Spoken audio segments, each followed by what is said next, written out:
an ortho radical here, and again an ortho radical here.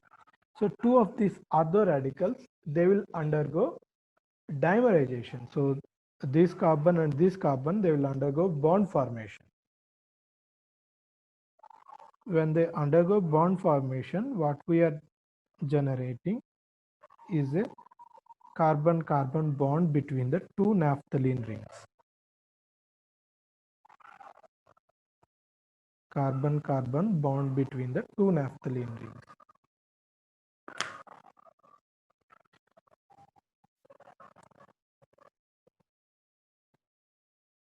Now, see, it is like a ketone. So we can have tautomerization. This is again a ketone. We can write tautomerization.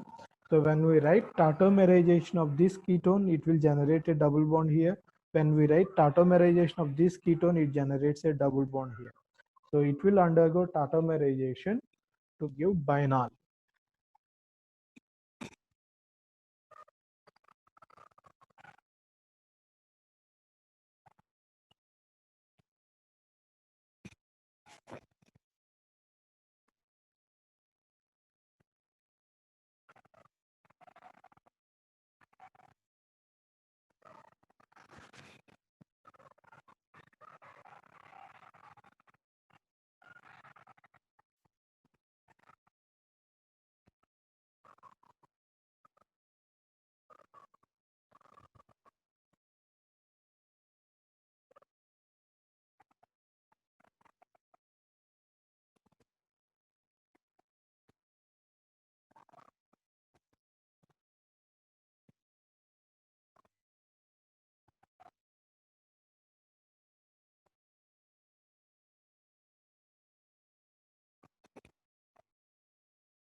I'll give you one more example where the dimerization of phenol type molecule is giving a variety of product.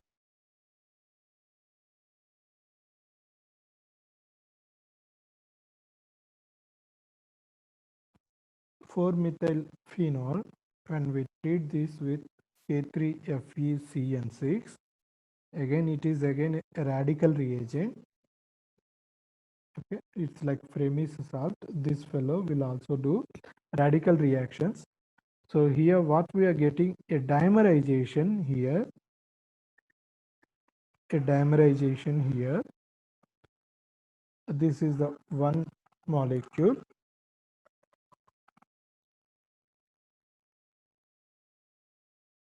This is the other molecule.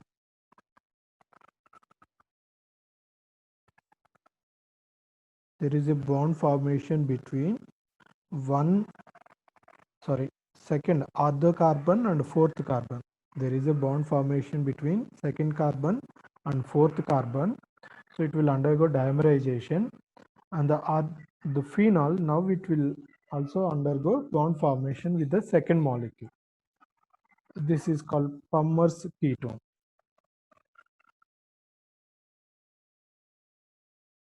This is called Palmer's ketone. I'll explain the mechanism how a Palmer's ketone formation will take place. in the first step, what it generates? It generates a radical, phenol radical. So it takes out a radical here, a proton here, so it generates a radical. Then this radical will undergo polarization. Okay, I think I have written in a different fashion. Right.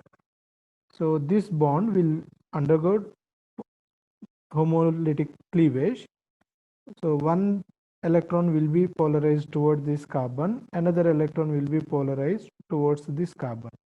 So this electron on carbon and electron on oxygen, they will undergo bond formation.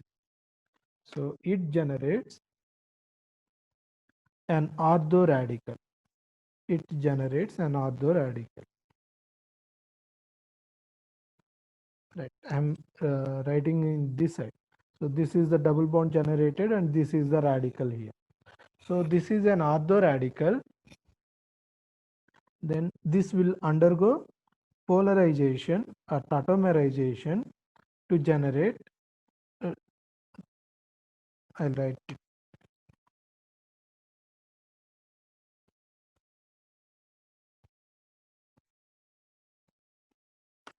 Now this radical will undergo polarization again, so that it generates a radical here, it generates a double bond here. So this is 1,2 radical, this is 1,4 radical. Now these two radicals undergo dimerization. So this other radical will now form a bond with para radical. So this is how we can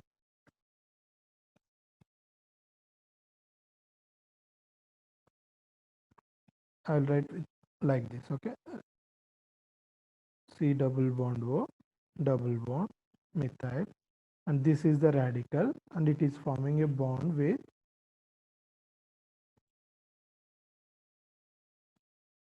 this is 1,4 radical. Okay, a bond formation between ortho radical and para radical. Now this is an enone and a carbonyl is there. Then oxygen, there are two double bonds here.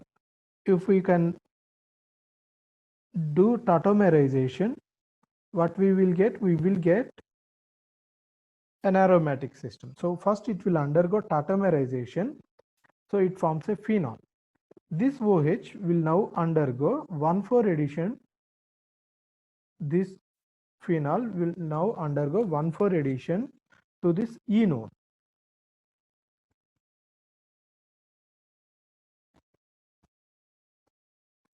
So a double bond is there and a bond formation between these two rings. Then this oxygen, now it is undergoing 1,4 addition.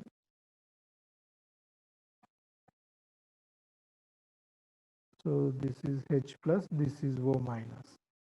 Okay. Then after that, a proton will be losing from this carbon. I'm sorry. So this undergoes 1,4 addition. So oxygen will form a bond with this another ring. Then oxygen will get positive charge. This oxygen will get negative charge. When we uh, when we abstract this proton, it becomes neutral. When we add a proton here, it becomes OH.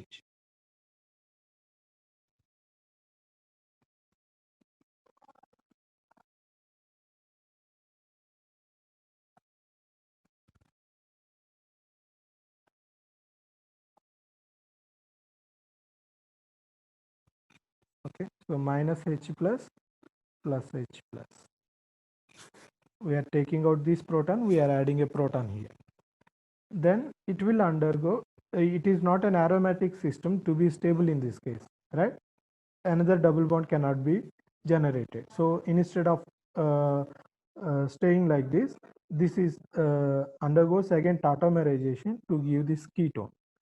Okay, see, compare these two. So it undergoes tautomerization, this enol now undergoes tautomerization to give the ketone.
Next oxidation is ELBS persulfate oxidation.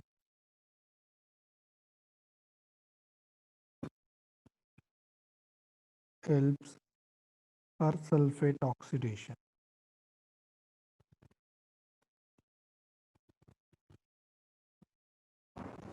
It is again a radical mechanism similar to the above one, Fremisalt. Okay.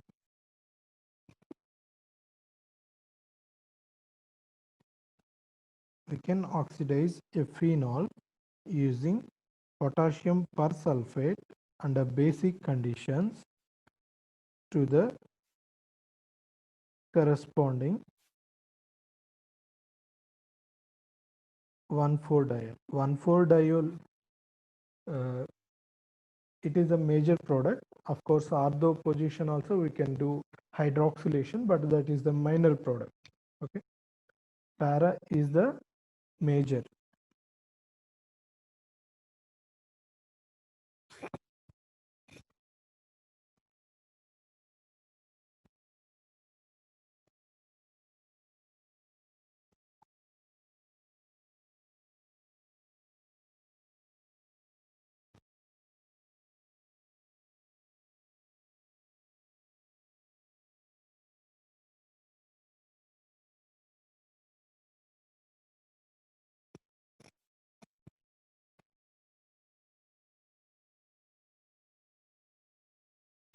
Please, everyone, please put your video off. Please don't turn on your video. Okay. Please don't turn on your video. Everyone must put their video off.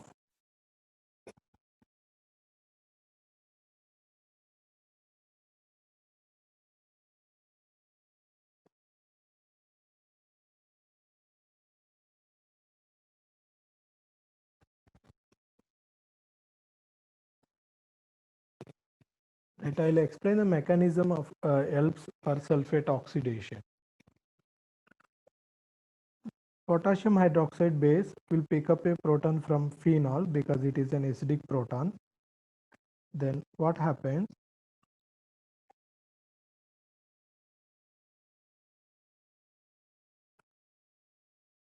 O minus.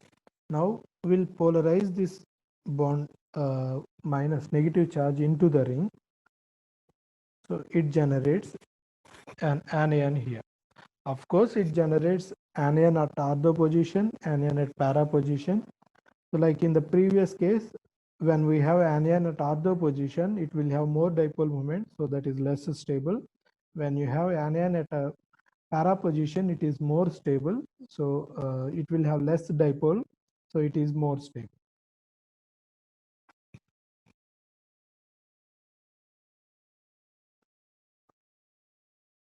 This is an unperturbed bond there. Oxygen carbon double bond is forming, then the bond is migrating here. We are having a negative charge here. Then potassium persulfate, it is persulfate.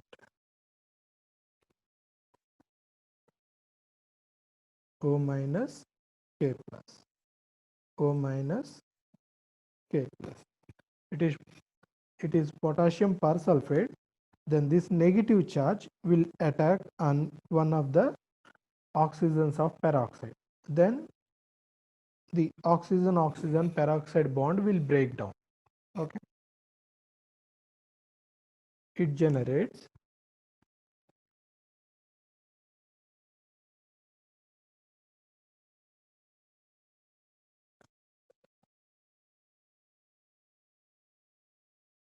O, SO.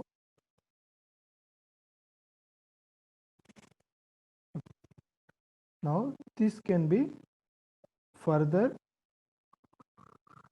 hydrolyzed.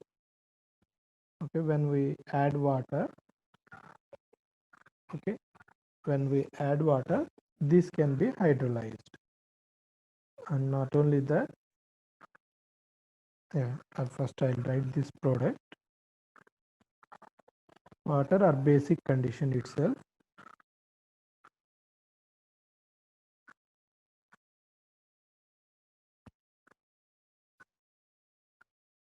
OH. We are also having a hydrogen here because this hydrogen we did not pick out, right? So hydrogen here is there. This bonding electron pair, now it will undergo tautomerization. So bonding electrons will be polarized like this.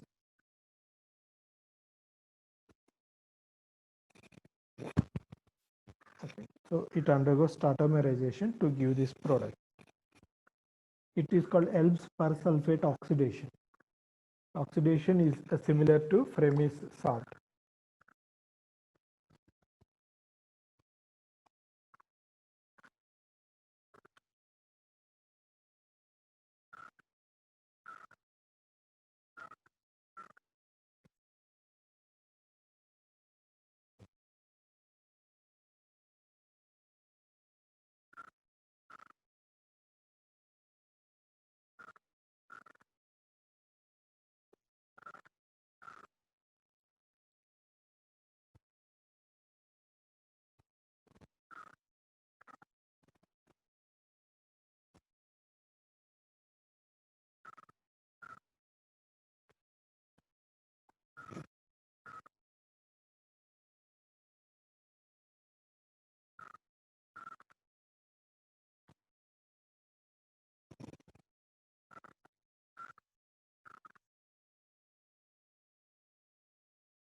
Please take a snapshot. I'm changing this page.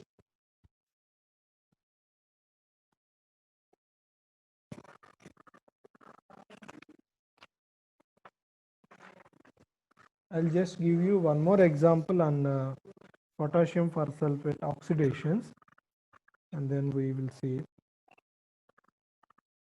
Walker oxidation.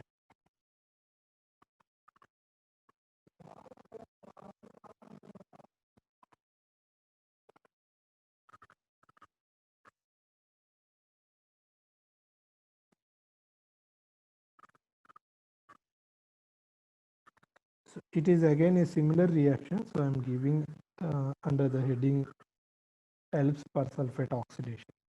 In this case, both methyl groups are there.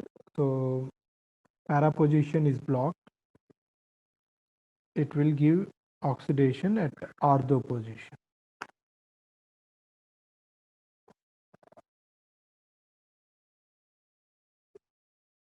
We can hydrolyze this ester so that it generates a phenol. Okay. It is just a similar oxidation to Elb's persulfate oxidation. So I'm giving this example here itself. Next, we can see Walker oxidation.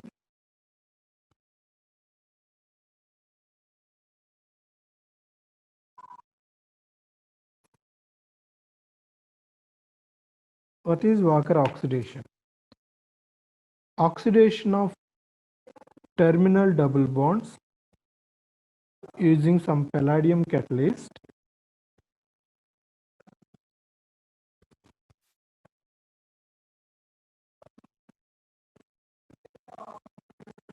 and in the presence of oxygen to corresponding carbonyl. oxidation of some terminal alkene into carbonyl. Either it may be an aldehyde or it may be a ketone. Okay, it depends on the particular example. There is no thumb rule for this. Okay, right. Then only terminal double bonds. So if there are two double bonds, then it selectively oxidizes terminal double bonds.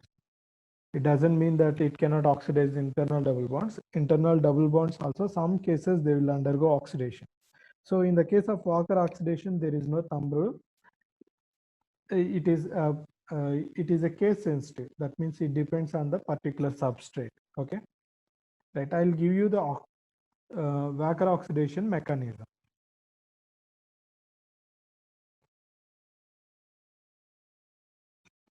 Double bond being electron rich system, palladium metal, of course, it is electropositive. Then palladium generally it takes two ligand molecules. It is PDCl to palladium plus 2. It takes two more ligand systems, so it becomes like this. Of course, still it is in plus 2 oxidation state only. Then it is electron rich double bond, electron poor palladium.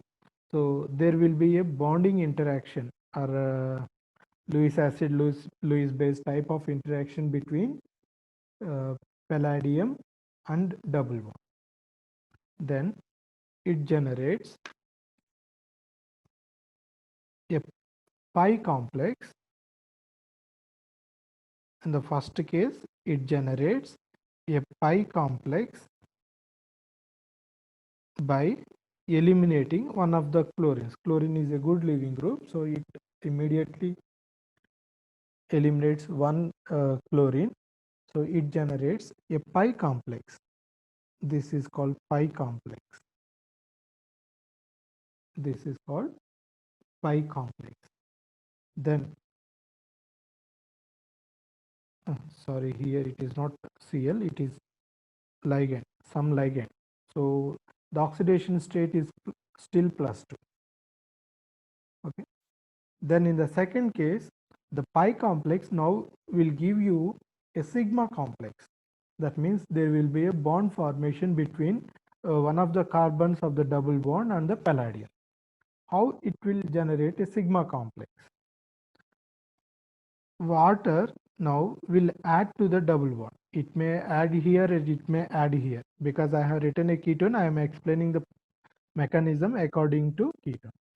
Then when water adds on this carbon, then double bond will polarize towards this carbon and will form a sigma bond with the palladium. So in this case, what is happening? It is generating, I'll take out this proton also. Okay, when water is adding, it will get OH2 plus. So I'll take out the proton, it becomes OH. Then it have a bond. This is sigma complex. This is sigma complex because it is forming a bond, sigma bond between carbon and palladium. It is a sigma complex. Then this sigma complex will undergo a redox reaction. That means this fellow will undergo oxidation, this fellow will undergo reduction. I will show you how it undergoes a redox reaction. We also have a hydrogen here. So the bonding electrons in carbon hydrogen bond, they are polarized towards this carbon carbon double bond. Because it is already having 4 bonds and now one more bond is forming. So this bond, a bond between carbon and palladium will break down. So carbon is getting electrons. So sorry, palladium is getting electrons. So palladium will pick up this proton. Palladium will pick up this proton. Of course, palladium is still in plus 2 oxidation state. Okay. So the product is R double bond OH. So it is an enol. So enol will undergo tautomerization. So it generates a ketone. Okay. Then we will come to the palladium catalyst part. The palladium catalyst, it is still in plus 2 oxidation state. Here one of the Cl minus will be leaving.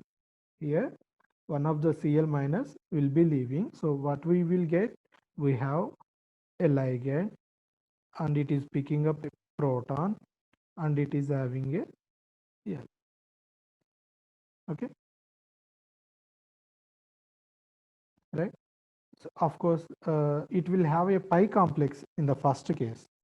It will have a pi complex. So pi complex, first pi complex will be generated, that will be converted to sigma complex. Then sigma complex will undergo a redox reaction that generates a pi complex again. Then pi complex, after addition of ligand, sorry, a ligand will add here. So it generates ligand HCl. Palladium is still in +2 oxidation state. When ligand adds to palladium, this pi complex will break down. So we have enol. Enol will undergo tautomerization to give ketone. This palladium +2 will now reduce to palladium 0. Palladium 0 plus we will have HCl. That means H and Cl both are coming out. So it is forming HCl gas. Palladium +2 is further reducing to palladium 0. Then we are using copper and oxygen here. What are the uses of copper and oxygen? Shall I repeat this mechanism? Okay, first, I will explain this use of oxygen, and then oxygen will oxidize the protons released in this reaction in presence of some copper catalyst, copper 1 catalyst, to hydroxide ions +2 copper. Okay, so oxygen is very much useful for the protons we are taking out. Where we are taking out the protons, no, acid is forming, right? So that H plus, 2 of the H plus will be converted to OH. Then how palladium 0? We don't take palladium in catalytic, we will take palladium in catalytic amounts only. We don't take it in stoichiometric amounts. Why? Palladium is a very costly metal. Then in that case, we will have some co-oxidant. The copper itself is a co-oxidant here. What copper will do? Copper will oxidize palladium 0 to again palladium 2. In the process, copper 1, copper 2 will undergo reduction to copper 1. So here palladium 0, this is copper 2 and in this case copper 1. Okay. So here copper is a co-oxidant. It oxidizes palladium 0 back to palladium 2. Palladium 2 will involve in the reaction. Okay. And at the same time, copper 1 can be reoxidized back to copper 2. We need copper 2 here. The byproduct is copper 1. The copper 1 is again oxidized to copper 2 by H plus and oxygen. So here copper and oxygen both are co-oxidizing agents. Both are co-oxidizing agents. Yeah, take the notes. I will explain it again. First, alkene is electron rich, palladium, it is an electropositive metal. So both of them will form a pi complex with leaving one of the ligand. Palladium is always in a square planar complex type. So palladium 2 chloride, it will immediately take two ligands like maybe solvent, DMF, maybe solvent or water. So it will take two ligands and it will generate a square planar complex. After forming a pi complex, it will eliminate one of the ligand. Then the pi complex will be converted to sigma complex by the addition of water. This sigma complex will undergo a redox reaction. That means carbon will undergo oxidation. That means it generates a double bond. Palladium will undergo reduction. That means from palladium 2 to it will be reduced to palladium 0. So in that case, what happens? Again, a double bond generates, palladium complex generates, it forms a pi complex. Then ligand adds to the palladium so that this pi complex will break down to give us enol. Enol will undergo tautomerization to give the corresponding carbonyl. then the palladium 2 complex will undergo HCl elimination so that it will be converted to palladium 0. Okay, so the reduction reaction will end here. Once palladium 0 is there, it cannot be re-involved in the oxidation mechanism. So what we are using, because palladium is a costly element, we must use it in catalytic amounts. Okay, so we are using copper 2 chloride to again oxidize palladium 0 to palladium 2. During the process, copper 2 is reduced to copper 1. To again regenerate the copper 2, we are adding oxygen. Oxygen will re-oxidize the copper 1 to copper 2. So Walker oxidation, copper and oxygen are both co-oxidants.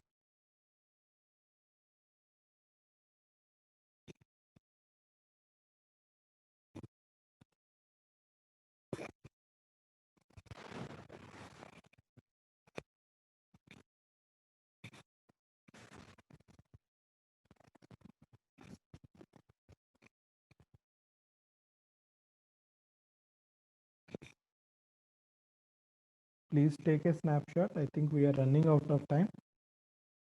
And tomorrow's class, the first 40 minutes will be on oxidations. I'll give some more important points on oxidation.